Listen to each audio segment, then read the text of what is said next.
আজ আমি আপনাদেরকে দেখাতে চলেছি ইসলামের কিছু নিদর্শন।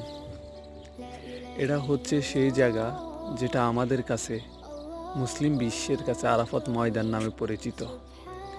এটা সেই পাহাড় যে পাহাড়ের একটা অংশে ৩০০ বছর পর মা হাওয়া এবং আদম আলাইসাল্লামের মিলন ঘটেছিল।